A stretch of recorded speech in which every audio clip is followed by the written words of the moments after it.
So the CX hasn't been seen for probably about a month now, maybe a bit longer than that. All eyes have been on the GS500s to get that running sweeter, which it has now. It's at a point where I'm happy with it. Yeah, there's really not that much to do on this, but going back to the CX, we've got a heck of a lot to do now. Obviously, as you can see here, I haven't really done anything to it at all since where we left it, you know, at the end of that very last video. It's assembled, kind of loosely assembled. I haven't really touched the front here, so the front is still, you know, as it was. Bearings haven't been put in. When the front end has been rebuilt and everything, it will be a lot lower, so it'll be straighter. Today is all about the water cooling system. So unlike the GS, which is air cooled, the CX is water cooled. So that means that you've got water pumps, you've got a radiator at the front, you've got thermostats, you've got all kind of little niggly bits. So today's job is pretty much putting in new hoses, new pipes, all sorts, and getting it to a stage where it can cool itself. So that's pretty much as easily as I can put it. That's what I'm going to be doing today. So I've got the radiator down there. The radiator has been painted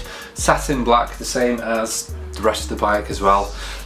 These hoses here are a nice black. So I was going to go red silicone hoses, but looking at the frame, you know, I like the frame being the only red bit. Apart from that stripe there, I like the frame being the red bit. I don't really want to have any more red running through it, so I was going to have the red spark plugs and spark leads and everything going from there, but I think that's enough now. So obviously these little silver bits, these little silver accents are going to be put on the engine now. So the engine is going to be yeah, new screws, new bolts put all the way around, which will be that nice little silver accent that I want. I'm not going to polish the fins, these little fins down there. I'm not going to polish those. I'm going to let those little bolts do the work of bringing the silver out. Another thing I'm going to be doing is adding Jubilee clips. So they're probably not the neatest clips you can find to put on water hoses, but what I do like about Jubilee clips is that kind of rawness that goes with them, really. You know, you can see how they mechanically work. So I'm going to be putting these all the way around here, so every single junction point, everything on these hoses and on these big ones as well. I'm going to break it all up. With that all said, that is what I'm going to be doing today. So let's start with getting these hoses. Oh, seals as well. I need to replace the seals on whatever I've taken off. Another job for today. So anyway, let's get to it. Let's put the clips on these, change the seals, get what needs to be put back on there, and start rebuilding the engine, so eventually one day it will run in the not too distant future. Yeah. So the first thing I'm going to do is put this water tank back in here. Now this is one of the things that I wish I'd done before I'd put the engine back in, to be honest. Oh, right, okay, yeah, that was a lot easier than what I thought. Not in the easiest places to screw, but anyway, heck, let's screw that into place.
Okay, so that's all the major work pretty much done. So I've got the radiator in place, I've got the thermostat, the water tank in there, so everything's in place and everything's kind of connected. So all the major hoses going from the water pump into the radiator and back again into the thermostat. So all those, I've got a couple of these little ones to put in, breather hoses. But what I do want to do first, before I plug in these tiny little ones in, I want to lay out my electrics, put the wiring loom throughout it, because I think it's going to kind of follow the same path to the top of the radiator. So the radiator at the top's got a little bit of a breather pipe and everything, so kind of get it going through the frames. It's a neater job if you do it at the same time. I don't want too many cable ties, I don't want too many clips, all sorts, you know, just keep it nice and simple.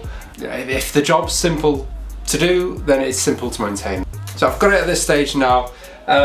It doesn't look like much has been done, but honestly, trust me, a lot has been done in terms of moving the bike forward. I don't have to worry about the water cooling side of the things now. Next steps to do on the bike, I've got the carburetors here. They've been sitting for a while. As you saw in that very first video 0, I think it was, the bike was running, but I mean, the carbs have been sitting here now. There's a bit of dust, a bit of, you know, bit of furring going on inside, so I'm going to strip these out, clean them, you know, go through them well, go through it with an air hose, carb cleaner. You know, a job's worth doing well, so I might as well do that as well. I don't know whether to polish or to paint this. I don't know. If I painted it black, would it be too much black? Or would that little bit of silver at the back just be nice? I'll think about that.